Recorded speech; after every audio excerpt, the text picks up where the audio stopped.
சகோதரர் நம்முடைய கோட்டீஸ்வரன் அவர் களத்தில் இருக்கக்கூடிய யதார்த்த நிலையே தெரியாமல் 2வது கட்சி 3வது கட்சி எல்லாம் சொல்லிட்டு இருக்கார். இன்றைக்கு விஜய் தமிழக அரசியலில் தவிர்க்க முடியாத வளர்ந்து வருகிற எழுத்துமிக்க சக்தி. உங்களை போன்றவர்களால் அதை ஒரு நாளும் திரை போட்டு மறைக்க முடியாது.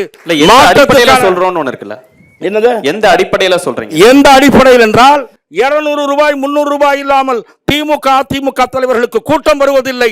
எந்த காசும் கொடுக்காமல், வண்டி கொடுக்காமல், பிரியாணி கொடுக்காமல், கோட்டர் கொடுக்காமல் கூட்டம் வருவது, இளைஞர்கள் பெருமளவில் திரள்வது, பெண்கள் பெருமளவில் திரள்வது விஜய்க்கு மட்டும்தான்.